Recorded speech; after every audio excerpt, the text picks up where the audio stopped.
প্রিয় পিরোজপুরবাসী, আপনারা জানেন যে জুলাই গণ অভ্যুত্থানের মাধ্যমে স্বৈরাচারী ফ্যাসিস্ট একটা সরকারের, শেখ হাসিনা সরকারের পতন ঘটেছিল।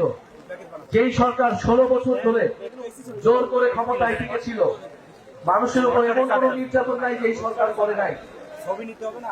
গুম, খুন, নির্যাতন, দুর্নীতি, লুটপাট, ভোটাধিকার হরণ সবকিছু এই সরকার, গত সরকার করেছে। তিনবার আপনারা ভোট দিতে পারেন নাই। ফলে মানুষ ক্রোধে রাজপথে নেমে এসেছে।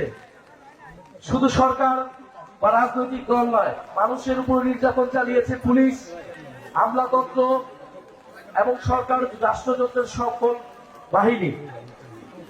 ফলে মানুষ এই যে পরিস্থিতি, এই যে জুলুমের একটা সরকার ছিল, সেই সরকার থেকে, এই জুলুমের একটা সিস্টেম ছিল, সেই সিস্টেম থেকে পরিত্রাণ চাইতে পরিত্রাণের জন্য রাজপথে নেমে এসেছিল। আপনারা জানেন যে গণ অভ্যুত্থানের পরে আমরা বলেছিলাম দেশের সংস্কার লাগবে, রাষ্ট্রের সংস্কার লাগবে। আমরা পুরনো ব্যবস্থায় ফিরে যেতে চাই না, আমরা দুর্নীতির ব্যবস্থায় ফিরে যেতে চাই না, আমরা মাফিয়া তন্ত্রের ব্যবস্থায় ফিরে যেতে চাই না। আমাদের আন্দোলনের সময় আমাদের স্লোগান ছিল বৈষম্য, বৈষম্য বিরোধী সমাজ করতে হবে।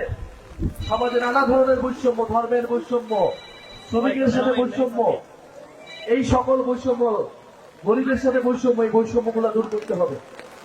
ফলে এই যে গণ অভ্যুত্থানের পরে আমরা একটা সরকার পাইছি, সকলে মিলে আসুন এই সরকারকে সহযোগিতা করি এবং দেশটাকে নতুন করে গড়ে তুলি। কিন্তু আমাদের সেই আহ্বানে সবাই সাড়া দেয় নাই। কেউ কেউ শুধু ক্ষমতা চাইছে, শুধু দ্রুত নির্বাচন চাইছে, সংস্কার তাদের কাছে গুরুত্বপূর্ণ মনে হয় নাই। কিন্তু আমরা বলছি সংস্কার লাগবে এবং এই আওয়ামী লীগের বিচার লাগবে এবং একটা নতুন সংবিধান লাগবে। সংস্কার, বিচার, নতুন সংবিধানের মাধ্যমে আমরা দেশটাকে পুনর্গঠন করব। দেশের অর্থনীতি, দেশের সংস্কৃতি সবকিছুকে আমরা নতুন করে নিয়ে যাব। ফলে আমরা তার জন্য এখন লড়াই করতেছি।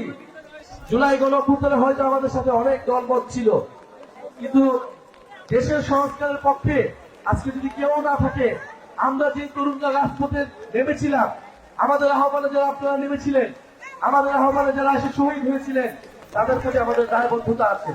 আমরা রাজপথ থেকে চলে যেতে পারি না। ঝড় বৃষ্টি যা কিছুই হোক না কেন, আমাদের রাজপথে আমাদের লড়াই চালিয়ে যেতে হবে।